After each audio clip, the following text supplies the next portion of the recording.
What are some of the things that you saw in your director Mike? Was his name? Mike Flanagan? Yeah, that you saw from him, because when you sign on to a horror movie, there are some really great ones, but then there are some other ones that don't work. This one works really well. What about this script and him as a director kind of sold you on this project, and you knew that this was going to be legit? Well, when I first read the script, I just thought it was really well written. He'd written a really amazing, rounded character, so that was obviously attractive to me. And then I watched a short film of Oculus, which is what this feature has been adapted from. Yeah.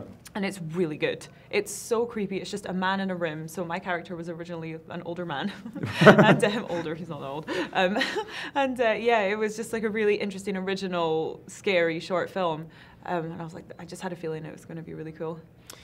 With this film coming out, and then you have another film coming out this summer, this seems to be like almost like a tipping point in your career where it could sort of, you know, take you into a new level. Are you sort of preparing yourself for that in terms of what it means to you professionally, personally? Do you introspect on that, or you just go, whatever will be, will be? I think I don't really like plan out stuff like that. I'm not like strategic. Yeah. So no, I haven't really thought about that. That's quite scary. I'm sorry to bring that up. No, it's not the worst. But like, yeah, it's an exciting time. I feel like there's lots of cool opportunities. Yeah, and it's, you know, also with the Marvel movie that's coming out, we saw you in the trailer, and people might not even recognize you. I know. So maybe you keep a little bit of your anonymity. You can still walk down the street without people. I don't think people are going to be like, it's the blue bald girl. There, safe. There was one of the guys that we had talked to last night who had seen you on set, and he saw you in person. He didn't even know you were the same person. Oh, really? And he was standing right next to you. So I think it's interesting that you know, you can be in a movie that will be that massive, and people might not even like recognize. You can sort of lose yourself in it. Yeah, in terms of like the transformational aspect of playing a part, it's like the ultimate in that respect.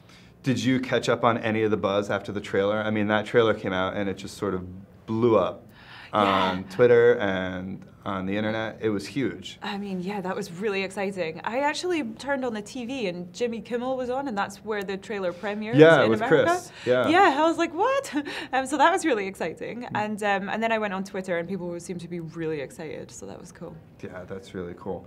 So with that movie, are you allowed to say anything about it? Or are you like super, like, did they keep I mean, it's pretty secretive. We don't want to give any spoilers away. We know that you play Nebula. Nebula, who's a bit of a sadist. She enjoys what she does, and what she does isn't very nice. And she works with Ronan. Ronan the Accuser, yeah. So they kind of go around, and they're the bad guys of the film. Yeah. And my character has a really interesting relationship with Gamora, played by Zoe Saldana. Yeah. They have a lot of history and backstory, and she has a lot of reasons for what she's doing to her. Nebula has a lot of reasons for what she's doing to the Gamora. And did you read on any of the comics? Because I know in the comics she is sort of related, or wants to be related to Thanos, who is like this big sort of overarching villain in the universe. Did you go back and read any of that to kind of prepare you for some of this? Is her character the same in the movie, or has it changed a little bit? We've re-established it in quite a lot of ways, but I did go back and read the Infinity Gauntlet because I wanted to like just embrace it all. And she does claim to be granddaughter of Thanos. It's been slightly altered for the film. I won't give anything away, but there's an element of that. Interesting. Are you signed for some more of those, or are you just is this kind of like Guardians and we'll see what happens from here, and we don't know what's going on? I can't say because that would that would reveal what happens to the character. All right, we'll just leave it at that then. Well, thank you so much. We're really looking forward to Oculus getting out and everybody enjoying it and scaring the crap out of people. So good luck with that and everything in the future. Thank you.